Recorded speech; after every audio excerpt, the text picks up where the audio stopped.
few months old, MCA. Why did you decide to leave RAC, considering you were so successful with them? Well, we left RAC firstly because the contract ran out, and also because we just felt that we wanted to go in a slightly new direction, and we just thought it'd be better for us to move on.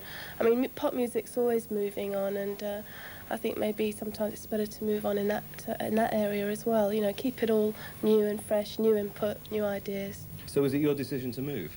It was a group decision that was taken by me and a few other people, but I felt that it was time for me to try something different, you know. So when you moved, there was a lot of press and a lot of publicity about not only a new record company, but also a new image for Kim Wilde as well. Yeah. Whose idea was that? Well, when I got to MCA, you know, I sort of met the department that was all to do with that, and they sort of said, do you fancy trying out something new? And since I'd never actually got involved in a heavy media thing before, I thought it'd be really good fun. And it was for a while, but I got really bored with it after a few weeks. So who decides how you look? Was that your decision? Well, we got together, me and, you know, the guys from Excel and everything. We had a chat about it, and we came up with this woman sort of person. You know, all the pictures were everywhere. You probably saw them. And that was great and everything, but I had to keep carrying that on all the time. People kept expecting me to relate to that sort of image, and I found it very restricting. So I just gone back to wearing my old sort of braces and shirts. So you're no longer a woman now? Oh, yeah. Yeah, just a different type of woman. Back to you, because your image was very strong before anyway, wasn't it? Yeah, I suppose so. Image wasn't and isn't something I'm really heavily involved in or think of a great deal.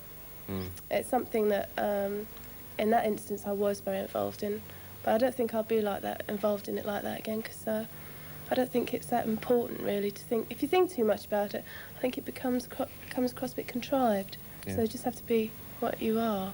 You've got your own studio now, haven't you? Yeah, my own recording studio called What's that Select like? Sound. It's in Nebworth, very famous village.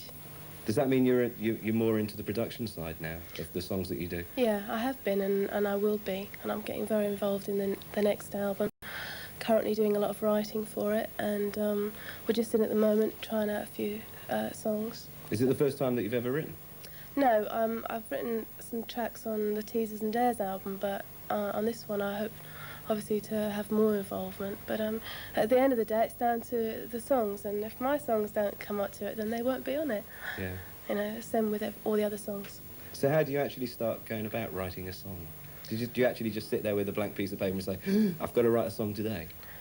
Well, no, I mean, it's something that is always on your mind because, I don't know, it's always on my mind. I'm always thinking of ideas. I very often start with lyrical ideas because I write the lyrics as well. And they kind of bounce off each other. I play keyboard, so that's a good thing for me to write with. And also, I mean, like the technology of today, you can sort of like play guitar and drums and everything on a keyboard, so you don't have to be a very proficient musician. So do you think you'll end up not only writing them, but playing every instrument and producing them as well? Oh, yeah. I mean, that's what I've been doing when I've been writing anyway, but obviously I'd like to take that further and really work hard at that. It's something for me to sort of get involved in the future. What about live? Are we going to see you live shortly? Yeah, I'm doing some gigs at the end of June. On the 25th, I'm doing one at the Manchester Apollo, and they're going to record that live, and then it's going to be live on the radio at a separate time. But it'll be the first time that I've been recorded live for a whole hour, so I'm really looking forward to that. All right. Well, thanks for coming in and talking to us today. And let's have a look at your video. Kim Wilde and Rage to Love. Guest presenter, Kim Wilde!